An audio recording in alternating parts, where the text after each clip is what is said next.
It has to stop.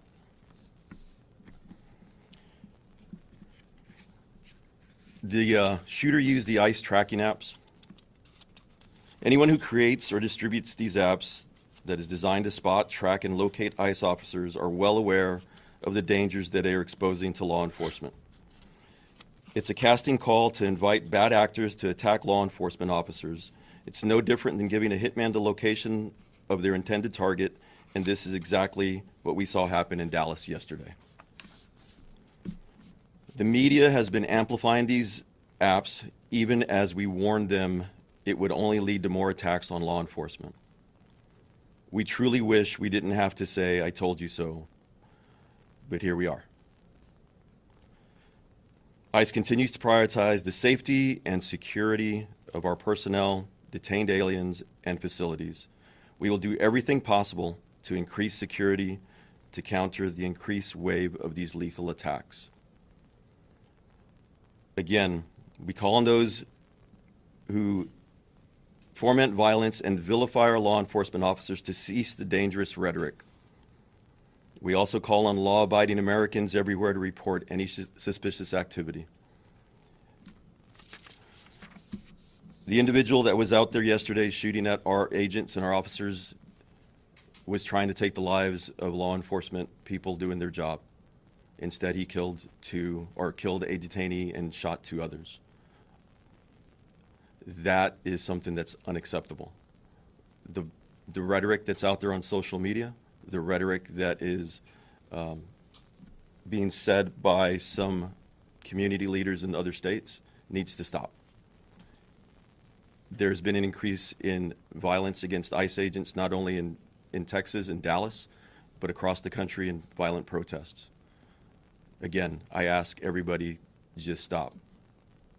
Thank you. So we're going to open it up to questions now. So if you have a question, we'll direct it to the appropriate person. You're first up. Sean Murphy with the Associated Press. Can you tell an estimate of how many shots were fired and how he was able to get those off so quickly with a bolt action weapon? Yeah, so how I'll answer that at this point, again, I'll just remind you, this is an ongoing investigation. The ICE facility, the ICE office, really, it is a business office. This is where business is done on a daily basis by our partners at ICE.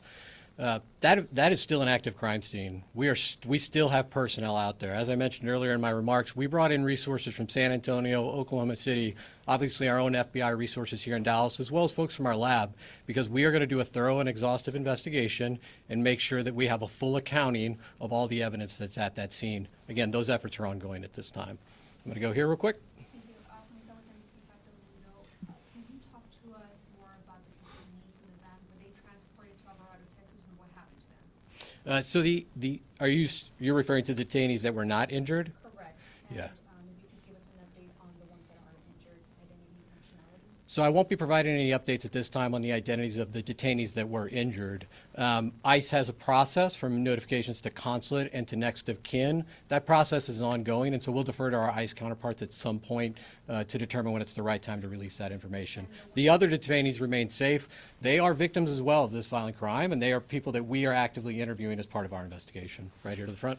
Matt Kyle, Dallas Morning News. Ms. Larson had referenced anti-government, anti-federal government statements that Mr. Jahn had made. Is there any more information y'all can release about what exactly was in those writings? The clearest motivation for this attack are his own words. In his handwritten notes, he says, "I want to cause terror." He doesn't want to just impact the ICE agents and the law enforcement agents that were carrying out that mission yesterday. He wants to impact ICE agents and law enforcement across the country. Again, his words, cause terror for those employees across the country. We'll go over here. Shannon Miller with NBC DFW. Any indication how long the suspect had been planning this attack? Well, this is, again, as I referenced in my remarks, this is significant pre-planning months in advance. We know that he obtained the firearm in August. We also know that he was looking at a number of DHS facilities and he had downloaded that information. He was looking at the apps, as my counterpart mentioned, to see where ICE agents would be. So this was not something that just occurred yesterday. It came to a conclusion yesterday, but this is something months in the making. Priscilla Thompson with NBC Network News. From what we have heard, this person was not particularly political. Was there anything that you all have found in terms of an inciting incident that led him to commit this attack? Unfortunately, the challenge with these mass casualty incidents is people can be motivated to violence by any number of grievances. In this case, the clearest indication of motivation are his own words. He wanted to cause terror. He wanted to harm ICE personnel. Ma'am. Latino Radio. The deceased shooter, did he have a relation with somebody who had been detained by ICE or mistreated by ICE for him to act this way? Again, the clearest motivations at this point are the harm he wanted to cause to ICE. We're not aware of any specific relationships he had with anybody in detention. But again, our investigation's ongoing. We're going to unturn every stone here. And so that continues. Sir. Omar Villafranca with CBS News. Secretary Noem has asked for increased security at ICE facilities across the country. Can you say what is going to be done to harden these facilities to protect agents and detainees? So I cannot say what will be done by our partners at DHS to harden their facilities. What I can say, and I can draw upon just our recent experiences here in North Texas, is we've seen attacks now, 2 ambush-style attacks, where law enforcement was the target of individuals who did significant pre-planning and coordination to set up law enforcement, again, in an ambush-style attack. But anything that they physically are going to do for these facilities, since they're still operating, to protect them? There's still no barrier up or anything like that at this facility. I would need to refer to my partners from ICE from that. Yeah, so currently, we're looking at hardening some of our facilities. Also, I don't want to give away any operational security as to how we're going to be doing that. But are There are plans to harden some of our facilities. Back there. Robbie Owens, CBS News, Texas. Were the Young family immigrants? Mr. Jahn was not an immigrant. He was a United States citizen. He was here legally. I won't be going into the details on anybody other than Mr. Jahn at this time. Ma'am. You talked a little bit about the ICE agents, or the agents that were there at the location that helped him when shots were beginning to fire. Can you give us some more perspective on what the situation was with the detainees that were in the vans? Were they handcuffed? Were they shackled? Why weren't they able to get out of the vehicle by themselves? Again, these were individuals that were detained by law enforcement. There were multiple transport vehicles at the facility at that time.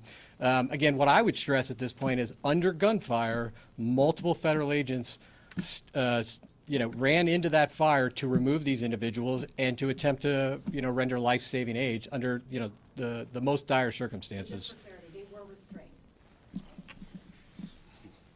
They were being, the individuals in the vans were being strained. It's a proper procedure for transport.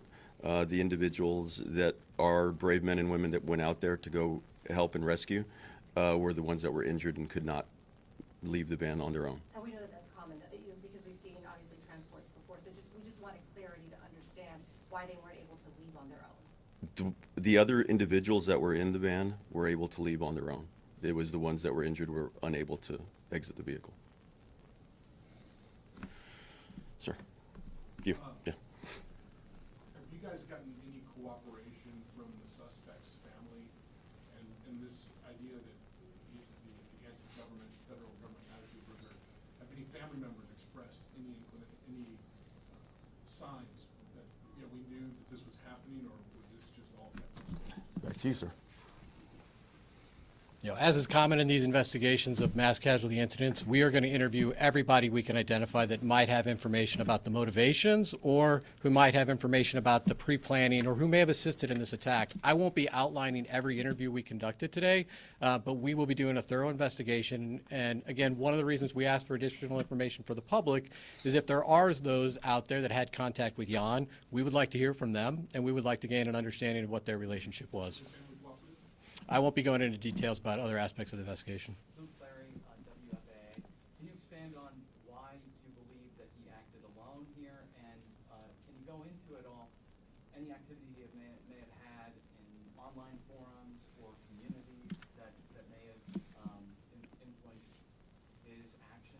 So again, the totality of our investigation includes interviews, canvassing areas, collecting surveillance video.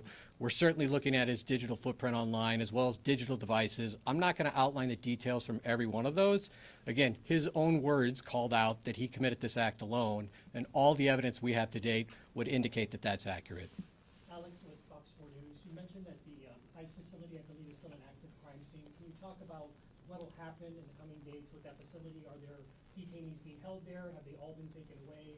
Is it operational as an office? It is going to remain an active crime scene for some time. Again, we will be there as long as it takes to make sure that we've captured every piece of physical evidence. Emma Ruby with the Dallas Observer. You mentioned the one bullet that was found with kind of ideological writing on it. Have any of the bullets found around the scene had any writing on them, or is it just the one? Again, active crime scene, we're still collecting physical evidence. Jim Schultz with ABC News. Around the crime scene, when this car was actually being towed, there was some writings on that vehicle. Can you give us a sense about what those were and how they play into your investigation? So the vehicle was searched as part of our investigation. I don't have additional details to share with you now about any writings, but certainly if we have updates, we'll provide those in the future. Ma'am. Ashley Killer with CNN. Y'all mentioned that he used a ladder to position himself. Did he use the ladder to get on top of the roof, or is that where he? Yeah, Is that where his body was found? he was found on top of a neighboring roof. We believe he used the ladder to access that roof. Sir. David with Fox News Channel. Was suicide part of his plan all along, or was he cornered by law enforcement? His handwritten notes indicate that he did not expect to survive this event. Sir. Kevin Reese, WFAA. A personal question, if you would dare. Can you explain to people in this climate what it's like to be an ICE agent right now? As I had said, the ICE officers that are out there right now, you've seen them in the, multiple times on the news. They're out there doing their job with courage and honor. Yes, there is a heightened sense of security for everybody, not only at work, but for their families, for their loved ones, mainly because of the doxing that's going on and the violent rhetoric that people have been perpetrating. Mr. Charles, while you're up there, can I just follow up to that question and ask, of the agents that did respond on that day, or yesterday morning, can you tell us what they were wearing at the time? Because I know sometimes ICE agents do and don't have bulletproof gear on. Can you give us an idea of how they responded, what they had on them at the time? So they're wearing their normal gear, and it was not only ICE agents; it was ATF agents also that went out there and heroically came out and under fire went to rescue those individuals. Have you spoken to them? I have spoken to one of them so far, but I haven't spoken to the others. They're doing okay. All right, we have time for one more question about the immigration status for those individuals who were injured. What's their immigration status is it going to change? Maybe perhaps even those who were in the van, ACU. The individuals that were in the van will be going through due process, and they'll go through the whole immigration proceeding. So I'm not going to go into what their status is currently. And those who were injured? Same thing. All right, folks, we have time for one more question. Can you Wait. please tell us where the papers were found? Fairview or Oakland? That one's for you. So again, I'm not going to detail every aspect of the case. We did search his residence, and that is where we found the handwritten notes. And that's all the time we have for questions today. When we have more updates, we'll come back.